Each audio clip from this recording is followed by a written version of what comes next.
I can copy and paste mixes too, which I'll show you in a second. But copy, paste, reset for people who've come up on, again, I don't like to brand bash, but Yamaha people usually kind of go, whoa, when I show them this. It's so easy on our console.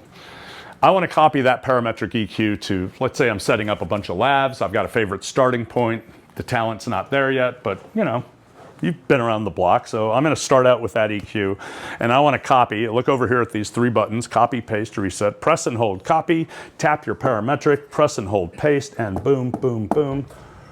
Voila. You want to wipe out that, hit reset. If you want to copy and paste the entire channel strip after the mic pre, press and hold copy, tap the little scribble strip section on the bottom, press and hold paste, and I can do like so. I want to zero out a channel, just press reset, and you're done. You can reset these individually or the whole channel across the bottom. Let's talk about the encoders. All your encoders are yellow. That's the gain indication. Yellow is actually digital and red is preamp. If you look at these 6 buttons over here, I have the option of displaying gain. I can make those globally. The encoders can be pan pots now. You can see that, right? Unlike D-Live, I can just tap here and use my BFK, big fat knob, be nice, to do pan as well. But this is globally adjusting, having these encoders just serve as gain adjustments. If you don't like the behavior that we call sends on fader, right? And you want to defeat that, you can have your encoders be your aux sends as well. So if I press sends, you'll notice that this is going to zero out. Oops. The faders are now back to mixing to mains, and now my encoders adopt the color of the bus that I've colored blue. That's why they're blue. And now this is sends level to that bus whose mix button I have selected. So notice faders aren't moving anymore, but your encoder levels are managing the send level. So those are the 3 presets of the encoders. I can actually now add 3 user-defined things across the bottom.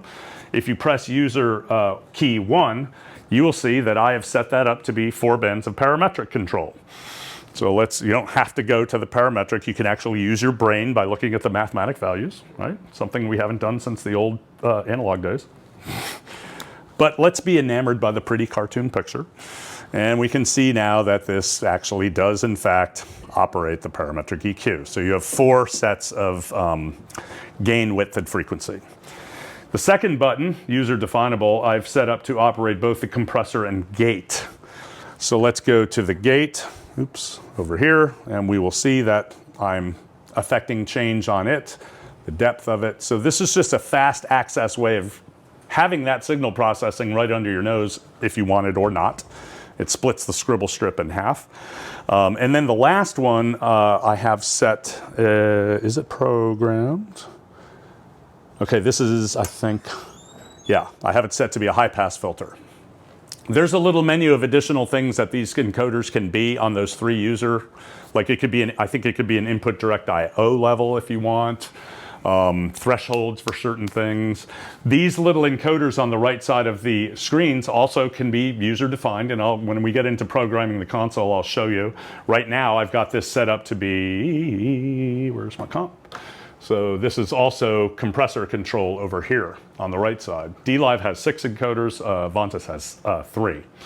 And I believe this little flag that comes out can be set up so after 5 seconds it'll go away automatically. Otherwise you can just tap it on, tap it off. So more user definable little things for yourself within your show file that you can contour for your personal use.